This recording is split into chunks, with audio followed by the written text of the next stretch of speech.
Hello, thank you for tuning in for today's broadcast. Today on the Stories of Organic Divinity is actually sort of a conclusion or perhaps a part two, if you will, on the story that I recorded earlier this year. And I recorded that story because was based on the organic divinity of a person that I had recently met at that time. And the beauty of that story was, and what the takeaway was for the organic divinity, he had no idea why God was putting him through the particular paces that he was meant to go through them, he was meant to survive them, and he just never truly questioned God's will. I said to him after he made that statement that if he hung around with me long enough and he kept talking, that I would eventually pick up exactly the reasons that God put him through the particular paces that he has. You see, by the time I met this individual, I was already collecting these beautiful stories of organic divinity. Organic divinity is just living your life, going through, taking every day as it comes and living your life in the best way that you can. But the divinity is that through that normal process of living, working, playing, etc., praising God, your divine, that it's through these simple living your life that these beautiful stories of organic divinity come through to me. It wasn't long after I made that statement to him that within a few hours, I was downloading exactly what his real purpose was as he went through those particular trials and tribulations of health issues living in this world. And the divinity, the beautiful organic divinity is this, and this is what I shared in my first video, this is it.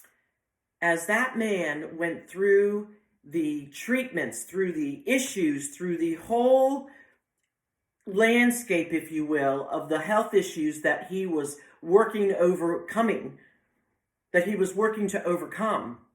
what he didn't realize was that he was God's presence in those treatment rooms every time he went in them. Because as we all know, when we are facing serious issues in our life, sometimes we doubt the faith that we have in our divine. It's a part of our humanness. And if we're fortunate, if we build and strengthen our faith, then we will always come back to the fact that this is our purpose and this is what we are to do and this is our divine's will. And so I don't remember how I shared that with him, but I remember saying, listen, I understand exactly why you are going through this. And it's because you are God's beacon. And so in this big facility where many, many, many people were receiving the same treatments that this individual was that he was the spoken word, living and breathing, to lift the spirit and the faith and to take everybody that's receiving the same thing that he is, that he was being God's light. Now, I'm sure that he didn't sit in there and pray out loud and make what some people would refer as a nuisance of himself.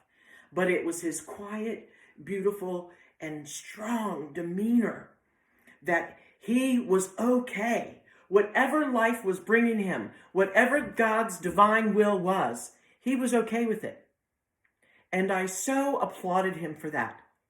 And today, after hearing further how he is doing, the answer came to me of exactly how it was that he ministered God's beautiful faith and Jesus' word and all the wonderful things that we search for in our lives as we walk this earth.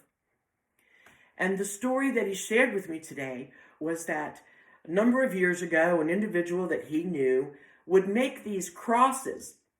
And I believe he said they were made out of nails and he used some kind of twine. However, what he said to me was that one day, as he was there receiving that life-saving treatment, that an individual asked him, "Where did you get that cross?" And he said, "Why did you want to know?" And they said, "Well, because I'd like to buy one." And he said, "Okay." And he told his friend, and it turns out that he gave a number of those crosses out. He lost count, but he said there was like 70 or 80 crosses that he gave, and the only payment that was required was that you pay it forward. And these are my words, was that you pay that graciousness and that kindness forward in some way to continue to spread the word of God, Jesus's messages, and all of the above that this beautiful divine universe has to offer. That was his purpose. And today he said to me, we never really know what our job is on this earth outside of what our careers are. And I'm like, you're absolutely right. We don't know. And we're not meant to know this, you see, because as soon as we may make that connection, then that dreaded thing called ego comes into play and kind of can easily muddle you up with what your actual purpose is. And so this beautiful, devoted man, throughout his tribulations, throughout his health tribulations, kept his faith strong. And every day he made that connection stronger and stronger. And so to hear him tell me today that he was able to pass out these handmade crosses is probably one of the most beautiful stories of organic divinity that I've heard of. And yes, I know. I believe I say that every time that I record these things. Because you see, we aren't meant to know everything. And sometimes when we find out that when we learn things, then we are kind of sad or upset that we did, because we start to pre-pave things in our life because of that knowledge. And we have to be careful of that. So as you live your life and you wonder, just why am I put through these trials and tribulations? It wasn't just for you.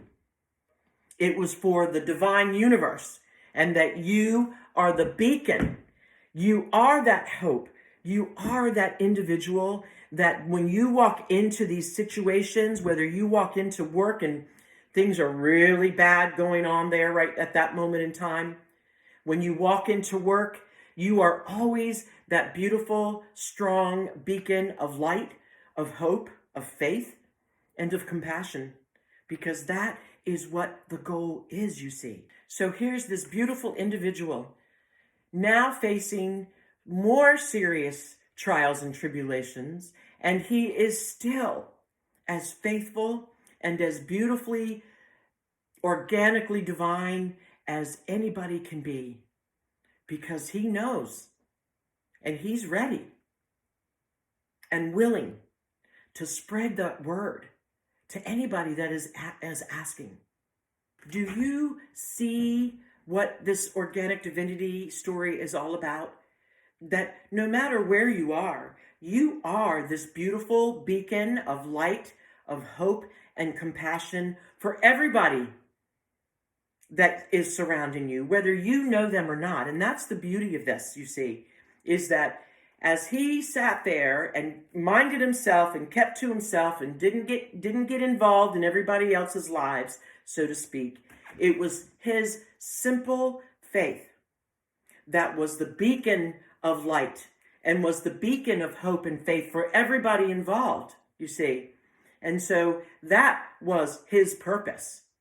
And as he continues to strengthen his connection to his divine God, then he is paving his way for one of the most glorious, beautiful, divine aspects of our humanness. And it's so heartwarming to me to know this, because it gives everybody hope and faith, doesn't it? To see somebody stand so strong and so ready and so willing without knowing what the future brings. That is the energy that I want to bring in. That is the energy that we all want to bring in, don't we? We all want to be strong, and we all want to be that beacon of faith and hope and light, no matter what the situation is. But for most of us, But what has happened is society is pushing us nefariously away from all of this beauty because they say we're not allowed to speak or talk or do because it's not physical. It's not in our face. It's not something that I can touch. And that is where my beacon of light and hope and the message of compassion and holding on to one's faith, that's my opportunity. Walk in the light of love and hope and faith and wear that cross as the beacon that it is meant to be. And so there you have it. You see, he had no idea. And so as he shared that story with me today, I said, well, okay, let me get back over there and record this because now I have the answer. And I will share with you what the answer is, just as I did before. Because you're such a beautiful man that you don't even realize what you do and how far you reach people by simply just being yourself, by simply living your beautiful life and allowing the divine to administer everything that one needs. And it went further because he didn't even recognize what he was actually doing. He was just fulfilling a wish of another human, of another individual who wanted to have those crosses. But basically what he was doing was spreading that hope and faith and love that he relies on, that he has relied on his entire life. And that is such a beautiful way to live every day, to just know and be open and be ready, because you never know what that divine will is going to have in store for you. And you never know, and this is so true, you never know truly the extent of your beautiful love and hope and the message of faith. You may never know the outcome of that when you share that with another individual. And that is, again, such a beautiful way to live every day. So as we move forward, I ask you to stay connected, to stay strong, to pre-pave your life with the beauty of spreading your love and your hope and your compassion and your faith, even if it's just sitting there minding your business and just saying some lovely prayers, because it's the energy that you are sending out. And it's the energy of all of the people in your life, whether they are strangers or whether they are family, loved ones, friends. You are sending the beautiful energy that our divine universe needs right now. And as this man continues to strengthen his connection with his God, with Jesus, he is going to be given everything in this world that he needs. And that is what we all are after, isn't it?